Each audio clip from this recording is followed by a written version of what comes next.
الرحمن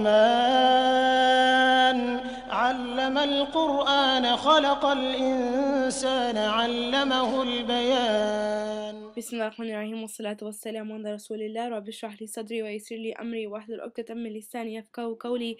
In this video, we'll be talking about Juz 27. Juz 27 covers quite a lot of surah, so I'm going to briefly highlight the main points in each single one. First of all, we finished Surah Dariyat, and towards the end of Surah Dariyat, there's this beautiful verse that's mentioned that describes our purpose as human beings in life. And this is a very famous ayah, and where Allah says, "And I did not create the jinn and the mankind except to worship me." Allah hasn't put us on this earth just for no reason. We weren't just created without purpose to walk around, live around, do whatever you want, and then just die. That's not the purpose of life. Allah gave us a purpose to worship Him, and to Allah we belong back from Allah we came, and to Allah we return to. And our purpose in this short little time here in this dunya is to worship Allah and to do the best we can to try to ace this test and then go back to Him. The next surah in this juz is Surah Tur. In this surah, there's lots of beautiful descriptions of Jannah that are mentioned, and there's a specific quality of believers that are mentioned that we should all, inshallah, try to achieve. In ayah 26 to, it's about from ayahs 26 to 28, Allah says that in Jannah there will be these people who will be saying, "Indeed, we were previously among those who were fearful of displeasing Allah." They were scared to displease of Allah. They were so conscious of Allah that before they started to do something, they would remember, this might displease Allah, so let me not do it. And so one thing I want to add here is that sometimes we think of fear and this displeasure thing as something uncomfortable, as if it's all about mercy and love and rainbows and sunshine. But in Islam, there's a very fine balance between mercy and fear at the same time. The believer doesn't just focus all on mercy. There's a balance between mercy and the love that Allah has promised the believers, and the mercy of Allah, and having hope in Allah, but at the same time having this fear of Allah. And it's kind of like when you love somebody so much, you're scared. You're scared to hurt them. You're scared of putting them down, or you're scared of displeasing them. And that's like to your mom or a really close friend you have, but this is Allah, the one who made us, the one who we return back to. So and the word that Allah describes over and over again in the Quran, and there's lots of different words used for fear, but one of the most commonly used ones is the word taqwa.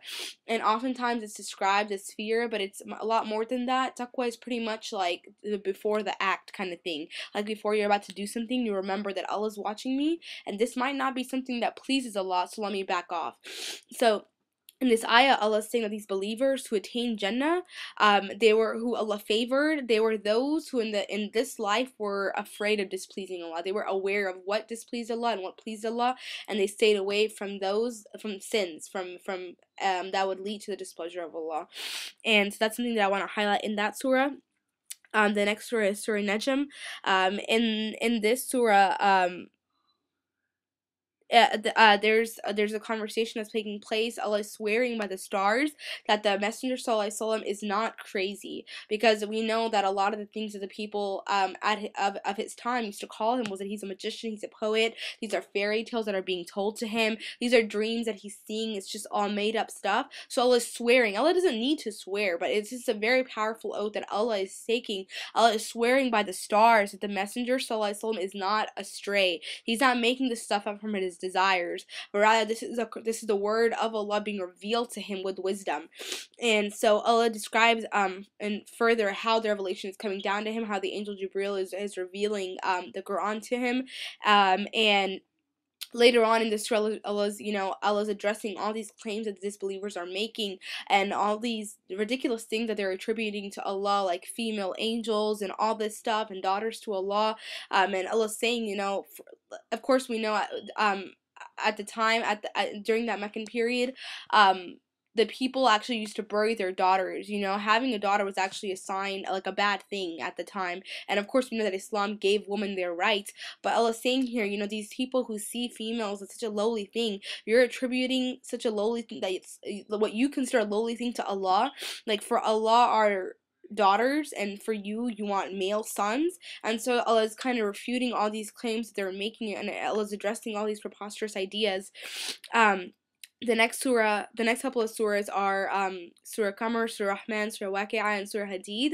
And Surah Rahman is a surah that we're all familiar with. Over and over, Allah's mentioning this is an amazing surah.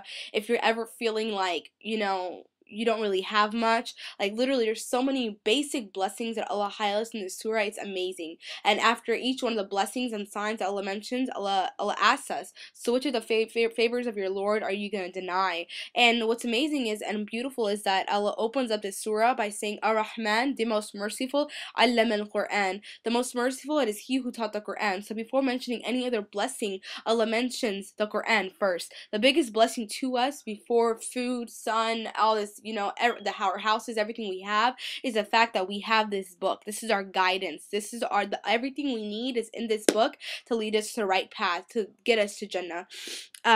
The surah that came before Surah Rahman was Surah Qamar, and in this surah Allah is describing how the hour has come near and the moon has split in two. The moon splitting in two is something that happened during the time of the Prophet ﷺ. It is actually one of the major signs of the Day of Judgment that will never happen again. And so what's crazy is that regardless of this miracle that the Prophet ﷺ brought, the Meccans continued to disbelieve. So the moon was split in two in front of them, but regardless of this happening and regardless of this being mentioned in the Quran, the disbelievers still believed. There's another very powerful ayah in this surah, which really, should kind of make us all reflect and should all make us more focused in a way and make us want to learn the Quran.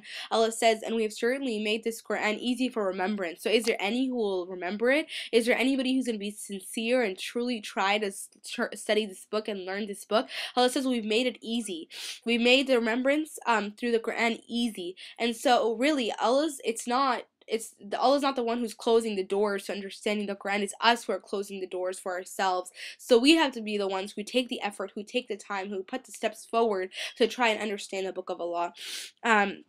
Surah Waqi'ah is a beautiful surah on and just one thing it's pretty. There's a lot of awesome stuff in the surah, but there's something that I want to highlight is that Allah describes the three groups that will be there on the Day of Judgment. Of course, one of the groups will be the companions of the right, who Allah is pleased with. There's the companions of the left, and there is a select group of people who are the foremost in faith and the foremost in deeds. These are the people who jumped at opportunities and who strive for the pleasure of Allah and were the first in doing things. And may Allah make us all amongst those that are in this select group of people.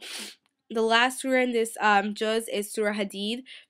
This surah is a beautiful surah. The first good chunk of the surah has lots and lots of names of Allah, and of course we should all try to focus on studying those names so we could get to know our Creator better.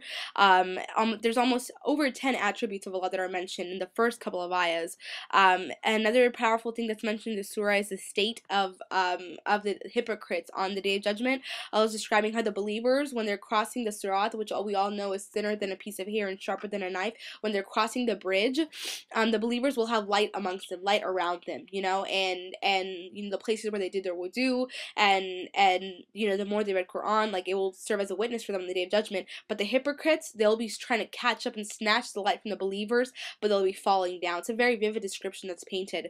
And so may Allah make us all amongst those that have light upon light on us on the Day of Judgment. The last thing about Surah Hadid that I want to focus on is there's a beautiful parable that Allah provides in this surah where Allah is describing the nature of this life, its temporal nature, and Allah compares it to rain that falls down and things become all pretty and green for a little while, then it all becomes dead and dry. That is the life of this world, and yet we spend so much time investing everything and all our effort into this world and forgetting our hereafter. But Allah compares it literally to something that looks pretty for a little bit but then dies down. So that's how we should remember this life as.